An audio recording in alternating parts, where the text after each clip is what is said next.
Selamat pagi Bapak-bapak, Ibu-ibu, dan saudara-saudara. Kita bertemu lagi di acara Embun Pagi Surgawi. Saat ini saya akan membawakan dengan judul Serba Baru.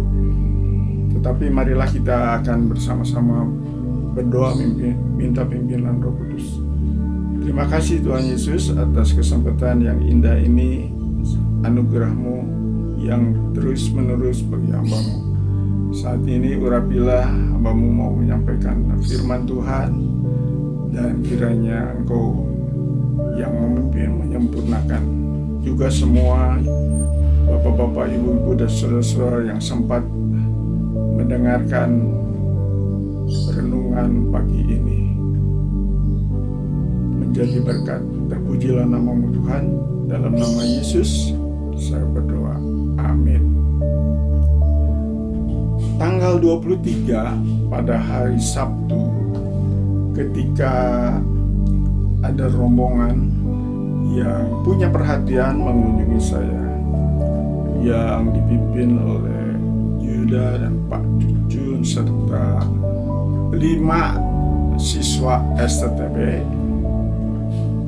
tiba-tiba datanglah ada hadiah, sebuah kulkas baru. Tentu saya senang sekali mendapat hadiah yang baru. Yang lama, kulkas yang lama diberikan kepada adik saya.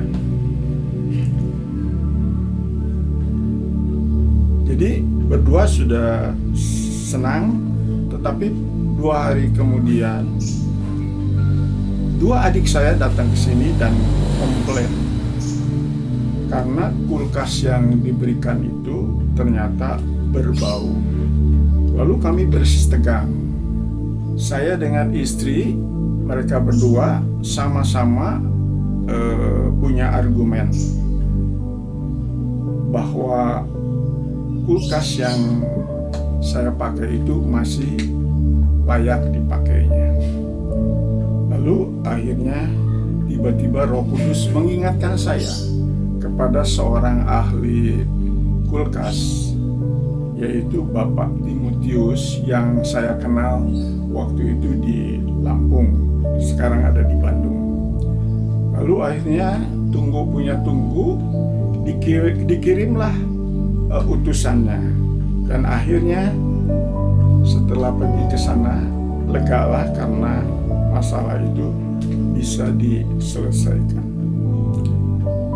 Walaupun kulkas itu tidak menjadi baru, tetapi tetap yang lama.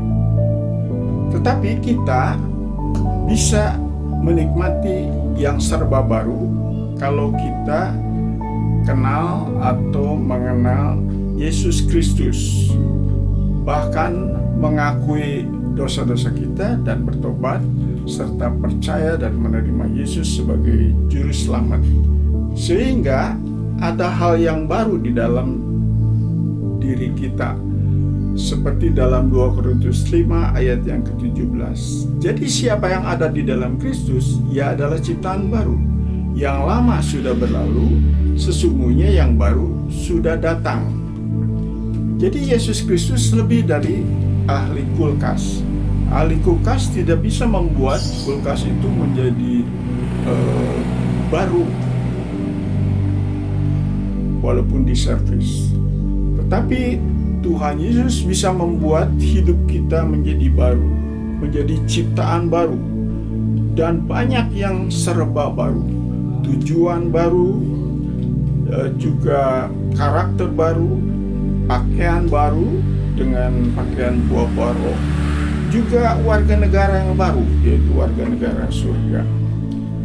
Bahkan ada perintah yang baru yang diberikan kepada kita anak-anak Tuhan, yaitu kasihilah Tuhan Allahmu dengan segenap hatimu, dengan segenap jiwamu, dengan segenap akal budimu, dan segenap kekuatanmu.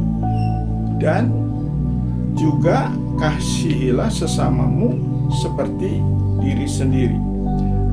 Kita juga punya tujuan baru, yaitu panggilan surgawi, di mana kita akan ditugaskan sebagai utusan, bahkan duta besar Tuhan Yesus untuk menyampaikan Injil kepada banyak orang supaya mereka juga bisa menikmati hidup yang baru, yang serba baru, yaitu juga ada lagu baru,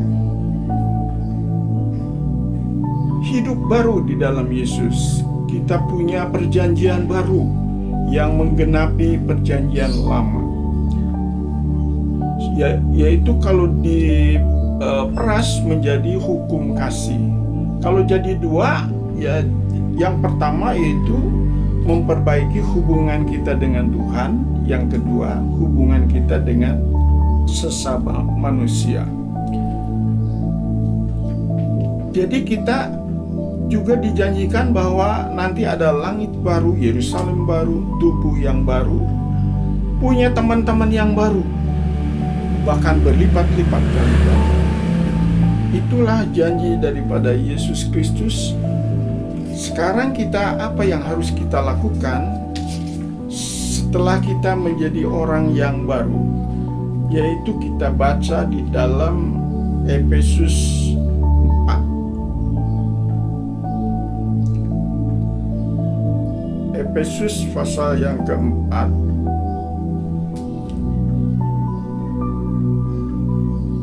ayat yang ke-23.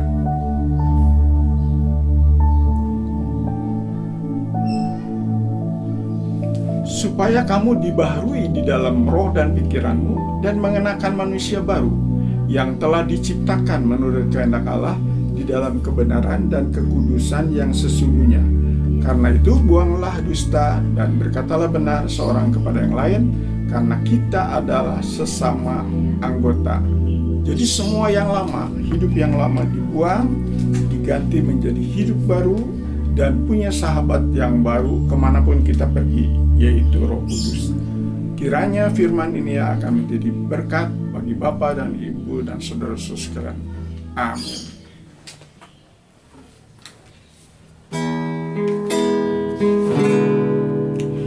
Hidup baru dalam Yesus, hidup beda sebab Roh Kudus.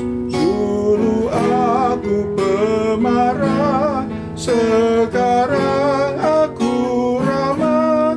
Dulu benci, sekarang aku mengasihi sesamaku. Sebab ajaran Yesus Kristus.